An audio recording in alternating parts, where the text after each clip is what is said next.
Well, hey folks, welcome back to the channel. So today, I know a lot of you, we love going to swap meets, buying stuff online. A lot of times we like to buy gauges online, whether they're a gauge cluster, such as this Bronco gauge cluster or this F100 gauge cluster, or maybe they're individual gauges like this Stewart Warner wings gauge. And how do you test them? How do you know if they're any good? Obviously, when you're at a swap meet, taking a leap of faith. But when you get it back, how do you know if the gauge actually works and if it works correctly? So luckily you can do this on the bench. You just need a couple simple tools. One is a power supply. The other is what's called a decade box. And so obviously the power supply provides power to the gauges that they need to function. And the decade box simulates the sender. So what you need to know is A, what voltage your gauges are running at, and B, what the gauge is looking for from a sender standpoint. Now, the good news is you can go online and you can find a lot of this stuff, but I'm gonna go through and we're gonna test this gauge and a couple of the gauges in these gauge clusters, and I'm gonna show you how I do it. And I'll leave links in the description below to these two pieces of equipment because they're great to have, and it's great to know, hey, is my gauge actually working or not? So stay tuned and let's jump into it. Okay, so what we're doing on this one is we're going to be testing the fuel gauge on this 1953 to 55 Ford pickup truck gauge cluster. So this is something that's pretty common. Get a gauge cluster in. You want to test the individual gauges to see if they actually work or not. So in this case, we're going to test this fuel gauge. Now, this is a 6-volt system. That's why you see the power supply at 6 volts. If you look at how it's wired, we basically have the power supply that's hooked up to the power input on the gauge. Then the sensor from the gauge, or the sender, if you will, goes through the decade box, and that's grounded. Okay, so 73 ohms empty, 10 ohms full. So right now, we'll set this thing up.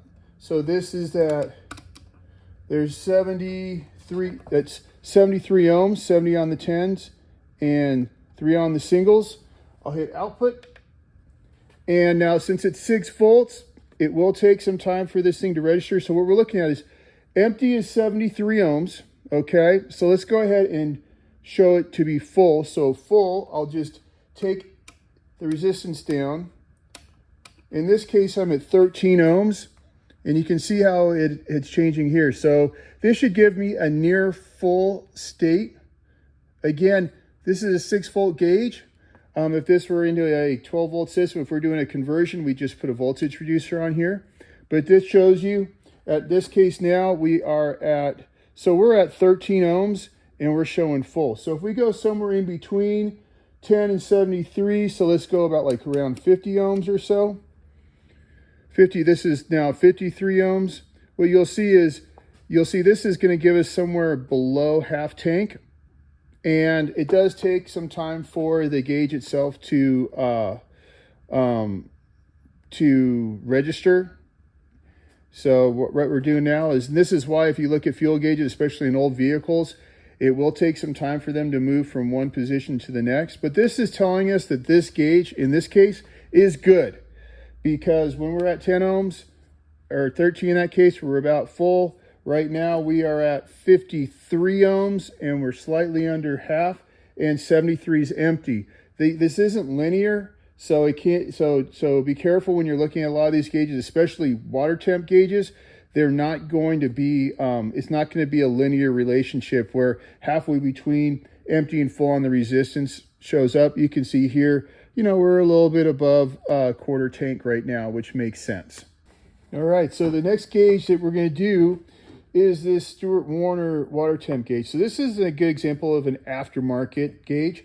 In this case, this gauge uses what's known as a 280 EC sender. Looks very similar to this guy here. And so what we know based upon the sender details is that at cold, it should be about 500 ohms. At 175 degrees Fahrenheit, which is about halfway on this temp gauge, it should be reading, it'll read that when it sees 125 ohms. And at 55 ohms, it should be more or less pegged. So this one is wired up just the same, similar to the other ones, where you have your power supply going into the I for ignition power post. Then your center post goes through the decade box, and the decade box is grounded along with the backside of the power supply. And in this case, the other thing is the gauge itself too is grounded as well in this case. So let's go ahead and test that out. So if I we'll set this first one to 500. So we're about 500, so that's 500 right there. And if I hit my output button, you can see it's reading fairly cold. So the next one is 125 ohms. So, and we shoot that back down to 125. And at 125 ohms, we're expecting 175 degrees Fahrenheit, and we got it. And let's see if it more or less pegs at 55 ohms. Yep. So there you go. So that's an example of an aftermarket temp gauge. And so I know based upon this information, this is a good temp gauge. This is a 1968 Bronco gauge cluster. And if we turn around to the back side, you'll get an idea of where my test leads are.